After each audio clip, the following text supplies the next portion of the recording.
Parents అందరికీ నేను request చేసేది ఏంటంటే పిల్లలు పుట్టిన వెంటనే వాళ్ళకి ఇయరింగ్ స్క్రీనింగ్ అనేది చేయించాలి అండ్ కొన్ని డెవలప్మెంటల్ మైల్ స్టోన్స్ని ట్రాక్ చేస్తూ ఉండాలి. 0 to 3 months ఉన్నప్పుడు వాళ్ళు యూజువల్గా మదర్ వాయిస్ని రికగ్నైజ్ చేయడం, ఏదైనా సౌండ్స్ పెద్ద పెద్ద సౌండ్స్ వచ్చినప్పుడు రియాక్ట్ అవుతూ ఉంటారు. By the age of 6 months they start Babel చేయడం అనేది స్టార్ట్ చేస్తారు.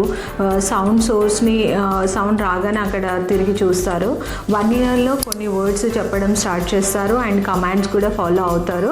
2 years వచ్చేసరికి వాళ్ళకి మోస్ట్లీ వొకాబులరీ ఒక 60 words వరకు వచ్చింటుంది. అన్ని మోస్ట్ ఫెమిలియర్ వర్డ్స్ అన్నీ వాళ్ళు చెప్తారు అండ్ 2 కమాండ్స్ని కూడా ఫాలో అవుతారు. By the age of 3 years వచ్చేసరికి స్మాల్ స్టోరీస్ అనేది చెప్తారు.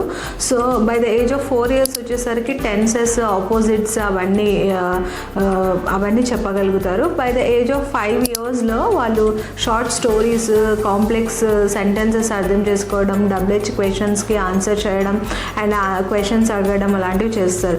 సో మీకు ఇది ఎక్కడైనా డిలే అనిపిస్తే ఆర్ఓస్కి రండి. Will assess the child. డీటెయిల్గా అసెస్ చేశాక మీకు ఎక్కడ ప్రాబ్లం ఉంది, ఏ థెరపీస్ అవసరం ఉన్నాయి అనేది మీకు క్లియర్గా ఎక్స్ప్లెయిన్ చేసి అండ్ థెరపీస్ అనేది స్టార్ట్ చేస్తాం. ఇది మీరు ఎంత ఎర్లీగా మీరు వస్తే అంత బెటర్ అవుట్కమ్స్ అనేవి మీకు ఉంటాయండి.